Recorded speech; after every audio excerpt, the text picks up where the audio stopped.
అప్పటికి ఇప్పటికి రోజులైతే మారలేదు. కానీ జ్యోతిష శాస్త్రం మీద ఉన్నటువంటి ఇంపార్టెన్స్ తగ్గిందా? పెరిగిందా? అంటే మీరిచ్చే ఆన్సర్ ఏంటి? ఒక రకంగా చూస్తే పెరిగిందనే చెప్పాలమ్మా. జ్యోతిష్యం మీద ఇప్పుడున్న సిచ్యువేషన్లో పెరిగిందనే చెప్పాలి. ఇంపార్టెన్స్ చాలా మట్టుకు పెరిగింది. దానికి కారణం ఏంటంటే చాలా మట్టుకు ఇప్పుడున్న సిచ్యువేషన్లో స్పీడ్ లైఫ్ అయిపోయింది. చాలా స్పీడ్ లైఫ్ అయిపోవట్ల చాలామంది డిప్రెషన్కు, జాబు టెన్షన్లకు, ఇటు మ్యారేజ్ లేట్లకు, చాలామందికి ఈ కాలంలో వచ్చే రావుకేతు దోషాలకు చాలామంది సఫర్ అవుతుండ్రు. కాబట్టి ఎక్కువ శాతం గుడి గోపురాలకు చాలామంది పెరిగారు. మీరు తిరుపతి చూసుకోండి, శ్రీశైలం చూసుకోండి. ఒకప్పుడు చాలా తక్కువ మంది పోతురు, అదే ఇప్పుడు చాలా ఎక్కువైపోయారు. నమ్మడం నమ్మకపోవడం అనేది దీన్ని బట్టి మీరే చూసుకోండి. ఇది ఒకటి. మొత్తానికి జ్యోతిష్యాన్ని అయితే నమ్మాలి, ఎప్పటికీ నమ్మాలి. జ్యోతిష్యం అనేది దాని గురించి కాదు. దీన్ని నువ్వు అడిగిన క్వశ్చన్కు నేను సమాధానం చెప్పాను. ఎంతవరకు నమ్ముతున్నారు అనే దానికి సమాధానం చెప్పాను. ఇంకొక చిన్న క్వశ్చన్ గురుజీ, ఆల్మోస్ట్ ఏంటంటే జ్యోతిష్యం మీద పట్టు ఉండి కొంతమంది జ్యోతిష్యం చెప్తూ ఉంటారు. కానీ జ్యోతిష్యం మీద ఉన్నటువంటి ఇంట్రెస్ట్తో చాలామంది జ్యోతిష్యాన్ని చెప్తుంటారు. ఎగ్జాంపుల్ మీరే యాక్చువల్లీ చెప్పాలంటే. అంటే బ్రాహ్మణ కుటుంబంలో జన్మించిన వాళ్ళు ఆ శాస్త్రం తెలుసుకుంటూ ఉంటున్నారు, జాతకాలు చూస్తూ ఉంటారు. కానీ మీరు అలా కాకుండా దీని మీద ఉన్నటువంటి మక్కువతో అసలు మీకు ఇంట్రెస్ట్ ఎప్పుడు కలిగింది? జ్యోతిష్యం మనం నేర్చుకోవాలి, ఒక నలుగురికి నాకు తెలిసిన విద్యని చెప్పాలి అన్న ఆకాంక్ష మీకు ఎప్పుడు స్టార్ట్ అయింది? ఒక విషయం అమ్మా, జ్యోతిష్యం అనేది అదొక సముద్రం. దాన్ని 200%, 300% దాన్ని ఎవ్వరూ చెప్పలేరు. నాకు తెలిసినంత మట్టుకు 500% ఇట్లా కరెక్ట్ రేపు ఏం జరుగుతుంది, ఎల్లుండి ఏం జరుగుతుంది అనే విషయంలో అది ఒకప్పుడు త్రేతాయుగంలో, కృతయుగంలో జరిగేది. కానీ అది దైవబలం ఒకటి ఉండాలి, ఆ గురువుల ఆశీస్సులు ఉండాలి. ఇలాంటి సందర్భాలు ఉంటేనే తప్ప మనం 100% చెప్పలేము. చదువుకున్న వాళ్ళ దాంట్లో నేను చూస్తున్నా కదా, నేను కూడా చదువుకున్నా, చాలా చదువుకున్నా, విన్నావా? అది ఎంత చదువుకున్నా సముద్రమే అది. కాబట్టి దాన్ని ఈ దైవబలం, గురువు బలం, పూర్వజన్మ ఫలం ఇన్ని కలిస్తే ఒక మనిషిని మనం అనలైజ్ చేయగలుగుతాం. అంతే తప్ప ఏదో సాధారణంగా నేర్చుకుంటాం, ఏదో స్థితిగతులు చెప్పేద్దాం, రాశి ఫలాలు నేర్చుకున్నాం చెప్పేద్దాం అంటే కుదిరే పని కాదు. ఇది పుట్టుకతో రావాలి. నాకు అది పుట్టుకతోనే వచ్చింది. కొంతమంది ఏంటంటే జ్యోతిష్యం గురించి తెలుసుకోవాలనుకుంటారు. మెయిన్గా ఎలాంటి సందర్భాల్లో అంటే పెళ్లి చేసుకునే టైంలో. ఇప్పుడు ఎంత టెక్నాలజీగా ముందుకెళ్ళినా కూడా మనం పెళ్లి చేసుకునే టయానికి మాత్రం ఇద్దరు జాతకాలు కలిసాయా లేదా అని చూస్తుంటారు. కంపల్సరీగా పెళ్ళిళ్ళు అనేవి జాతకాలు కలిసి చేసుకుంటేనే జీవితం బాగుంటుందా? ఒకవేళ జాతకాలు కలవకపోయినా పెళ్ళిళ్ళు చేసుకుంటే వాళ్ళ జీవితాల్లో ఏమైనా మార్పులు వస్తాయా? వ్యక్తిగత జీవితంలో జాతకం ఎంతవరకు ప్రభావితం చూపిస్తుంది? ఇప్పుడు ఆల్మోస్ట్ మీరు ఎంతోమందిని చూస్తున్నారు, ఎగ్జాంపుల్స్ కూడా మీకు తెలిసి ఉంటాయి. మీ మాటలు అంటే ఏం చెప్తారు? చాలా మట్టుకు చూపిస్తుందమ్మా, చాలా మట్టుకు. జాతకాలు చూపించుకున్న 100కు 200% జాతకాలు కలిస్తేనే ఆ జంట బాగుంటుంది.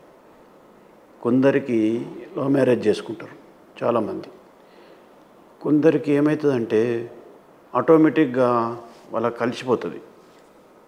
అది అదృష్టం, పూర్వజన్మ ఫలంతో తొందరగా కలిసిపోతుంది. ఆ జంట కొంచెం విడిపోకుంటూ ఉంటారు. చాలా మట్టుకు అలా కలవది. ఇప్పుడు తల్లిదండ్రులు చూసే సంబంధాల విషయంలో కూడా అయ్యగారులు కూడా కొన్ని మిస్టేక్స్ చేస్తూ ఉంటారు. పంతులు ఇవన్నీ 36 షోడశ వర్గాలను చూడరు.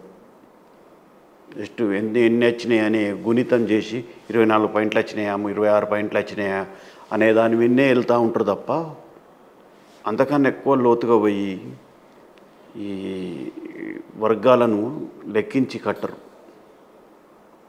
అదొక సమస్య. ఇంకో సమస్య ఏంటంటే ముహూర్తానికి తాళి కట్టడం. అది మెయిన్ సమస్య. పూర్వజన్మ ఫలం, ఈ 3 ఫలాలతోనే వాళ్ళ యొక్క జంట చాలా అద్భుతంగా ఉంటుంది. లేకపోతే మధ్యలోనే అదైపోతుందండి. కాబట్టి నేను 100% జాతకం చూపించుకున్న తర్వాతనే పెళ్ళికి ముందుకు పోవాలని నా మట్టుకు నేను సలహా మాత్రం ఇస్తాను. ఒకవేళ ఇద్దరు ఇష్టపడ్డారనుకోండి, జాతకాలు కలవట్లేదు, కానీ వాళ్ళు కొన్ని ఇయర్స్ నుంచి ట్రావెల్ అవుతూ ఉన్నారు, మన ఇద్దరం పెళ్లి చేసుకుంటే బాగుంటుందని ఒక ఒపీనియన్కి వచ్చారు, ఇంట్లో పెద్దవాళ్ళు కూడా ఒప్పుకున్నారు, వాళ్ళు ఏం చేయాలంటారు? నేను ఒక చిన్న విషయం చెప్తానమ్మా. వాళ్ళిద్దరికీ జాతకాలు కలవకుంటే వాళ్ళిద్దరూ సూర్యుడు చంద్రుడు లెక్క ఎప్పుడూ కలవలేరు. జాతకాలు అనేటి ఏదో జన్మలో కలిస్తేనే వాళ్ళిద్దరు అట్రాక్ట్ అయ్యారు. ఇది ఒక్కటి మర్చిపోవద్దు మీరు. కలిసినాయి, అది విడిపోవడానికి అంటారా? కలిసిన తర్వాత ఎక్కడనో ఏదో లోపాలు ఉంటాయి, జాతక లోపాలు. అవి సెట్ చేసుకుంటే మాత్రం వాళ్ళ లైఫ్ బాగుంటుంది. అవి సెట్ చేసుకోవాలి. అవి సెట్ చేసుకుంటే వాళ్ళ లైఫ్ 100% చాలా బాగుంటుంది. కలవడం అంటే అది పూర్వజన్మ సుకృతం. అది ఇప్పుడు ఒక ఎగ్జాంపుల్ చెప్తున్నా. ఒక క్లాస్ రూమ్ ఉంది. క్లాస్ రూమ్లో పోతే ఒక 4 5 అట్రాక్ట్ అవుతావు. నువ్వు 40 మంది 50 మందితో ఫ్రెండ్షిప్ చేసుకొని అందరిని ఇంటికి పిలువవుగా, అందరితో తిరగవుగా, అందరితో టీకి వెళ్ళవుగా. కాబట్టి ఇది కూడా విన్నావా, పక్క పంటి ఎంత అందగాడు ఉన్నా ఇంకోళ్ళ మీదకే పోతూ ఉంటుంది. అట్లా అది మన మనసు చెప్తూ ఉంటుందండి.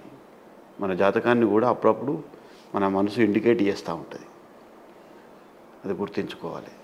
అది గుర్తుంచుకొని ముందుకు పోతే ఎవరైనా లైఫ్ బాగుంటుందండి. ఇప్పుడు అలాంటి సిచ్యువేషన్స్లో ఉన్న వాళ్ళు ఒక జ్యోతిష్యుని కలిస్తే ఎలాంటి చేంజెస్ చేసి వాళ్ళకి పెళ్లి చేస్తారు? చాలా కారణాలు ఉంటాయి అమ్మ. అందులో చాలా కారణాలు ఉంటాయి. రావుకేతు దశాలు ఉంటాయి, శుక్రుని వక్రత్వం ఉంటుంది, గురుని వక్రత్వం ఉంటుంది, కుజదోషాలు ఉంటాయి. జనరల్గా చాలామంది అనుకుంటారు కుజదోషం ఉన్నది అని చెప్పుడుతోనే చాలామంది ఏ విధంగా అనుకుంటారు కదా అంటే, కుజదోషం ఉందట పంతులతో చెప్పితే పోతుంది, కాళహస్తి వేస్తే పోతుంది అని చెప్పి అనుకుంటారు. అది 70 వరకు ఉండేదమ్మా. కాళహస్తిలో 70 వరకు ఆ వాయులింగంలోకి వెళ్ళి నీళ్లు తీసి మీద చల్లితే పూజ అయిపోయిన తర్వాత పోయేది. అది ఇప్పుడు సీఎంకే అనుమతి లేదు ఆ వాయులింగంలోకి వెళ్ళి నీళ్ళు తీయడం అనేది. 4 గంటలకు ఒక అయ్యగారు వస్తాడు, అభిషేకం చేస్తాడు, వెళ్ళిపోతాడు కనబడకుండా. అంతే. ఇక మళ్ళీ రాడిగా తలుపేస్తాడు, పోతాడు దీపం పెట్టించి. కాబట్టి అలా చేస్తే దాదాపుగా దోషాలు అనేటి కొంతవరకు ఊరటనిస్తాయి తప్ప వెళ్ళేయండి. కొంతవరకు ఊరటనిస్తాయి తప్ప పోవు. కుజదోషం అనేది, రావుకేతు దోషం అనేది ఒక్కొక్కటి 32 రకాలు ఉంటుందండి. అది ఏ రకం ఉన్నది అనేదాన్ని మనం గుర్తించాలి. ఆ పాయింట్ను గుర్తించి అది ఎన్నో రకం అనేదాన్ని గుర్తించి కరెక్ట్ చేయాలి. రావుకేతువులో కూడా అంతే. ఎక్కడ లోపం జరుగుతుంది? శుక్రుని దగ్గర లోపం జరుగుతుందా? గురువు దగ్గర లోపం జరుగుతుందా? రావుకేతువులల్లా ఏ స్థానాలల్లా ఏ స్థానాన్ని చూస్తుండు? ఆరోగ్య స్థానాన్ని చూస్తుండా, ఇటు పెళ్లి స్థానాన్ని చూస్తుండా, ఇటు వీళ్ళ మధ్యలో పెళ్ళి ఎందుకు ఆలస్యమవుతుంది అనే దానికి చాలా వర్షన్స్ చూడాల్సి ఉంటుంది. చూసి అప్పుడు పాయింట్ను ఖచ్చితంగా గుర్తుపెట్టుకొని మనం ఆఫ్ చేయాలి. దాన్ని అక్కడికి మనం వాళ్ళకు ఏదన్నా ఒక సొల్యూషన్ చెప్పి అక్కడికి ఫుల్ స్టాప్ పెట్టాలి.